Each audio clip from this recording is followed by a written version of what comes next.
So, as a nurse, you might have encountered different situations. I won't say I've never encountered a difficult patient. I have on several occasions. Hello, good afternoon and welcome back to my channel. My name is Blessing Odama. To my returning subscribers, thank you so much for sticking around. If you are new to this channel, you're very welcome. Kindly hit the subscribe button so whenever I post new content, you'll be the first to get a notification. So yeah, it's been a very stressful week for me. It's been so much happening already this week. It's been really stressful, but I just thought I should bring something interesting this afternoon to you all. Going to be educating and entertaining as well. We are going to discuss tips on how to handle and manage difficult and challenging patients. So if this is what interests you, kindly stick around and watch this video to the end and you're not going to regret it. So we'll be discussing tips on how to manage difficult patients. Do not mind my background. I'm still trying to get a good place for me to be making my video. The last ones I made was actually in my kitchen. So today I'm in my sitting room and I think the weather isn't helping at all. So the video isn't really bright, but just manage. I know it's going to get better when the weather gets brighter. So just manage and stick around. Alright, today we'll be discussing about tips on how to manage difficult and challenging patients while trying to protect ourselves, other members of staff, and other patients as well. So I will be listing those situations that can cause patients to become difficult. So why do patients become challenging? Why do patients become angry? One of it can be because the patient is unwell. When the patient is unwell, the patient's attitude changes. The patient is feeling pain, that can change patient attitude. Frustration also, due to certain disease condition, probably the patient is ill for a long period of time and it's not getting better, the patient becomes frustrated and then there's change of attitude. So when we are talking about difficult patients, it doesn't have to do only with the patient, but it has to do also with the patient relative. So say someone is sick and the patient is in the hospital, there's always a relative who is there to look after the patient. Most times their relatives are the biggest problem. They become so challenging, they become so difficult. So in this video, we'll be discussing the patient relative tips on how to manage not only the patient but also the patient relative. So in the aspect of the patient relative becomes so aggressive or challenging when try to blame themselves that, okay, my relative or my sister, my brother is this ill because I didn't bring he or she to the hospital quite early. So it becomes frustrating for them and they tend to mount all the pressure, all the attitude on the carer, the nurses, the doctor, or whoever is looking after them. So another reason why patients becomes challenging is their previous experience. So say they have been to the hospital previously before and they didn't have a nice experience or they weren't treated fairly. So when they're coming in the next time, they tend to start expecting, or the is looking after them, they'll be like, okay, I'm expecting the same thing that happened the last time. So because of their bad experience they had the last time, they're also expecting same thing to happen and they are not really friendly with whoever is looking after them in the next visit. They become so stiffened, they become so uptight, and this makes them difficult. Another reason is fear and anxiety. They become afraid and they become anxious about whatever they are going through at the moment. Probably a patient who is really down because of a certain disease condition, they'll be like, okay, this condition is really debilitating, I'm deteriorating, I'm not getting better, am I going to die? The fear of dying, the fear of what they are expecting, the fear of outcome is another reason why the patient becomes so difficult to manage. They become so challenging. So fear and anxiety is another cause. Another cause is language difficulty. So yes, you don't understand what English or what type of language this person is speaking, or a patient doesn't understand English and you're speaking English with the patient. It can be frustrating to them. They become angry because they don't understand whatever you're saying to them. So yes, that's another reason why patient becomes difficult and challenging. Another reason is alcoholics or drug misusers. So the reason why people become aggressive is due to this reason.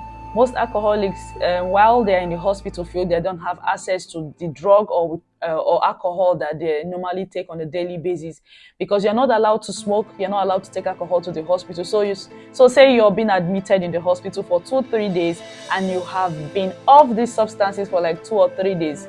Man, even if it is for one day, those set of people can never be themselves. They become aggressive, they become angered, they become violent because they feel they need something to calm them down. And at that point, they can't have it in the hospital because they're not allowed to smoke in the hospital, or they are not allowed to take alcohol in the hospital. So abuse, drug misusers, alcoholic, all these people that abuse substances tend to get aggressive, tend to be challenging because they are being deprived of what used to be their normal, what used to keep them going. The reason is unrealistic expectation. So say I come to a private hospital, I am paying for my care.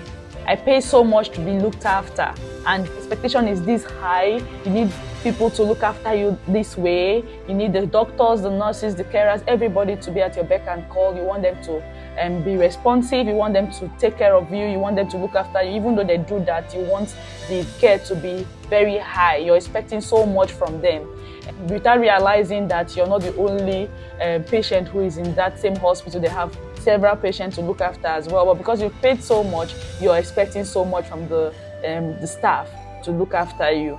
And whereas in the government hospital or the NHS, where things are done for free, almost for free, you're not expecting so much. You're not expecting so much. So whatever you get, you just be like, okay, the workload is too much. I'm not paying for it. So yeah, whatever happens goes. But in the private, oh, I pay so much, so I need to be looked after. I need to be cared for and all of that. So yeah, that's another reason why patients become difficult.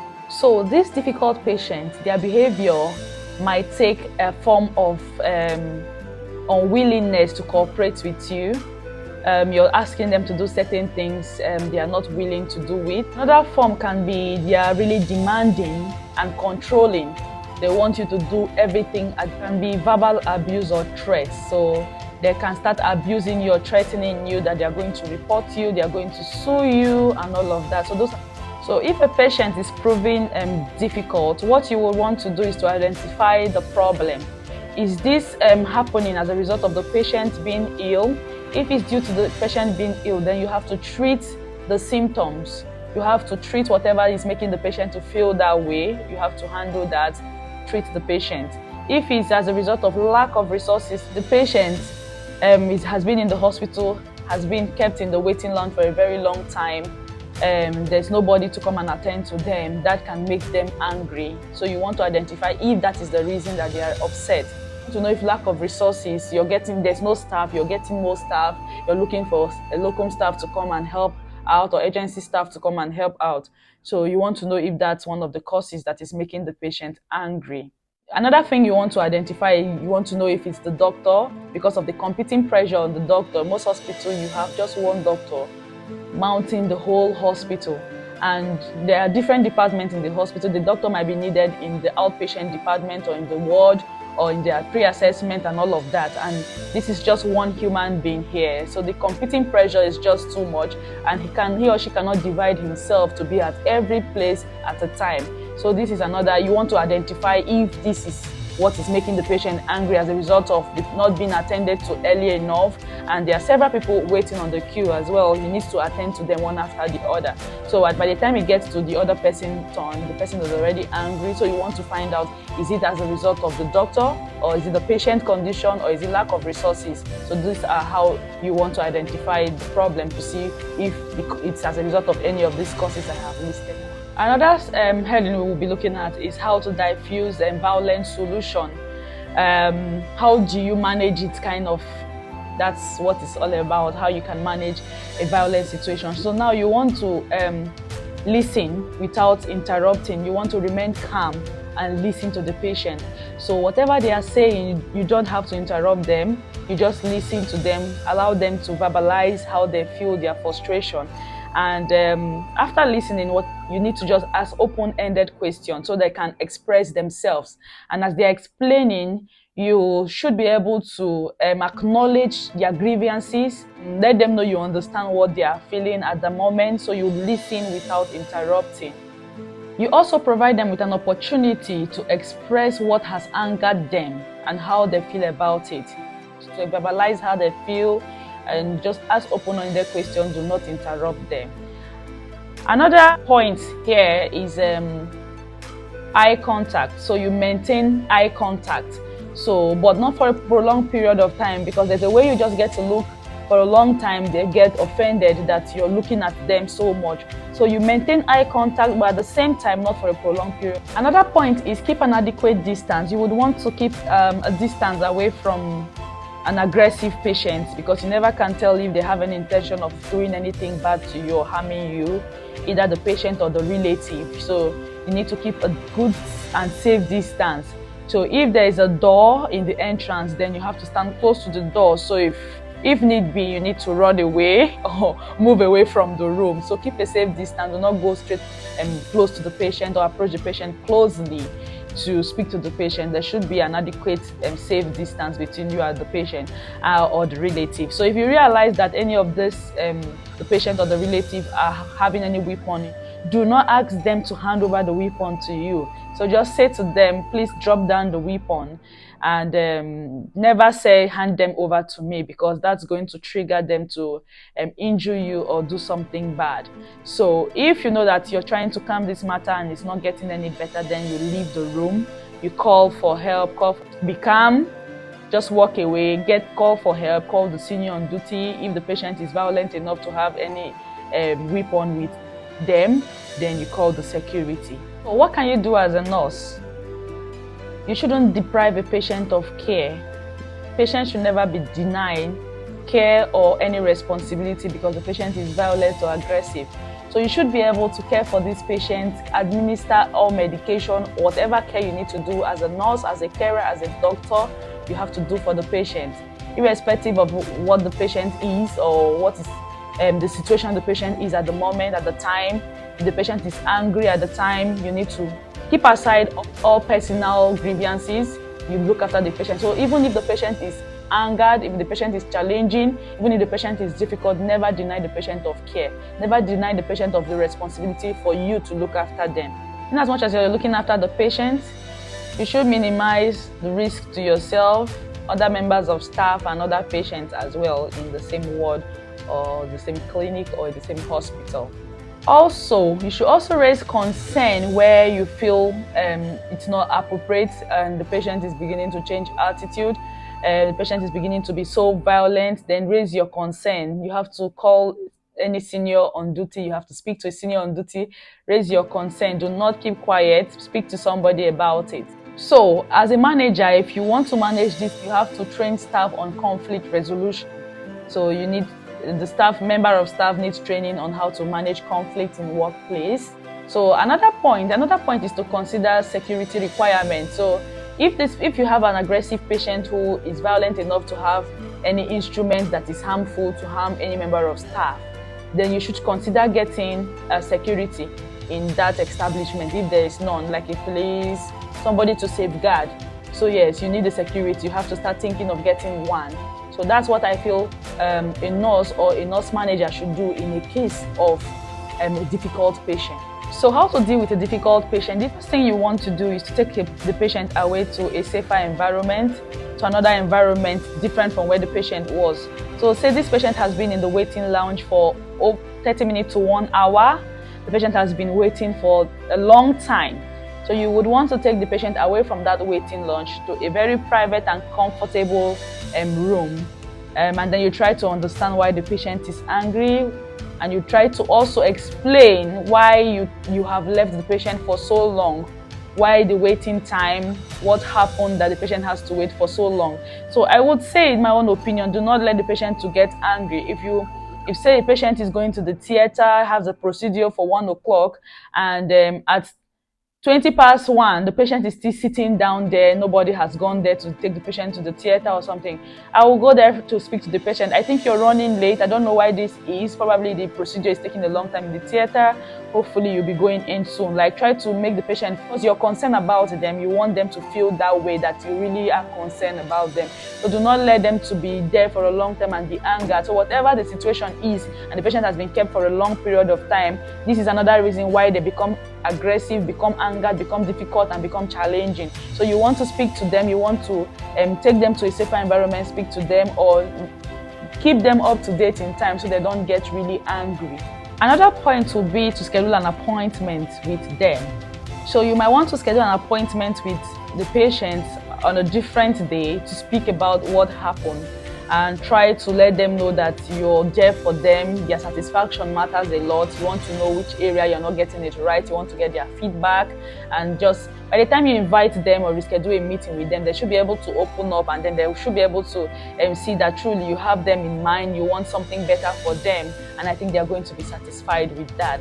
That's one of the points. You just need to schedule an appointment, get to speak them about what happened and ways to get better at it. So another point is to listen carefully. Yeah, you want to listen very carefully without interrupting them, so that you can be able to get the full story, the full gist of whatever happened that day. So you just want to listen. While listening, you should be able to bring non-verbal empathetic response, like nodding your head, making them know that okay, you're with them, you're understanding them, and you understand what they are saying, you know what they feel. As you're listening, you're trying to prepare yourself for the response you're going to give in return. You want to give them good response, satisfying response, not response that will trigger them. So while listening without interrupting, you're understanding what have triggered the situation, and you're preparing yourself for your response ahead of time, as well as you're also showing them that empathetic response by nodding your head and letting them know that you're with them. Another point will be give an empathetic response. So in as much as you don't have an immediate solution to the problem, but try to understand their frustration and apologize for any inconveniences this might have caused, will go a long way to calming them. And also reassure them that yourself and the team are working to find a solution, like a permanent solution for this kind of situation to reoccur in the future. So yeah, this is another point on what to do if you find yourself in a challenging condition. But most of the time, the managers benefit more from these tips. But it can also work for a regular nurse on your daily basis, day-to-day activity. Another point will be to identify the cause of the problem. While the patient is speaking and you're not interrupting, it gives you ample time to understand what has caused the problem. As you're listening, you're able to gather some points and understand that, okay, this is what have triggered the situation to have occurred. Another point I feel should be you should establish boundaries. So you want to if a patient encounter escalates, then you want to set boundaries to let the patient know that there's some language that it's not being tolerated in the place of work, in that facility, to the staff or to the patient, that there are certain languages that are not allowed. Staff and patient and staff know to which extent. They have zero tolerance for any abusive word used on their staff. So most of the time you're making the phone call or you're calling some company, you hear that on their phone. So you want to establish some boundaries to let the patient know their limit, to let the staff know their limit as well. I think this will go a long way to putting everybody in check, both patient and the staff. Another point is to ask for help. When you know that you're being in a fiction with the patient and it's more than you, it's something you cannot handle, please call for help. There should be a senior on duty. There should be someone who is higher than you in position, in rank. So call for help, call for assistance, walk out from the room. Do not walk out, but just walk away. Just leave the room quietly and call for help. So someone who is bigger than you in position can go speak to the patient and calm the patient. If the patient is happy enough to listen to the senior, they should be able to find a way to calm the situation down rather than you standing there. Always ask for help when you know that things are getting out of hand or things are getting too big for you to handle. Then you need to leave as soon as you can. So another point will be to repair the relationship. So now you've been able to find out ways on how you will manage the situation. Whenever trust has been broken, you want to replace it again. So to repair the relationship, you want to check on them to see if they are satisfied with all their cares they receive. You want to receive feedback on how they feel you have handled the situation so far. So you want to check on them after like a week or two to know what they have in mind. You want to check on them to know their own response, their feedback about how they felt you've handled the situation so far, how you have been able to manage everything. So you want to get their response and feedback as well.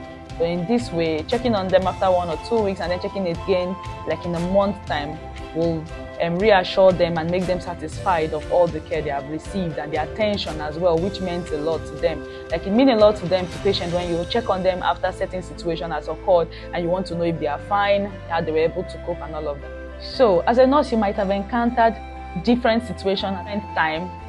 I won't say I've never encountered a difficult patient. I have on several occasions. Last year, I did encounter the difficult patient. It was really horrible. It was a night shift that started very well but didn't end well, to be honest. Yeah, but I was able to manage it. I left the room after trying to do all I could. I left the room and called the senior who was on duty with me, and he was able to sort the problem. So in this video, you get those tips and more of the tips I used, what I did. I won't mention them that this is exactly what I did, but most of them are all incorporated in this video. So you will see most of the tips you can use to handle difficult patients or very demanding patients or very controlling patients, as the case may be. So we have come to the end of this video. I want to really appreciate those who stick around to watch this video to the end. Thank you so much for doing that. I hope it was educating to you. And just kindly share and subscribe as well. I will see you in my next video. Thank you. Bye.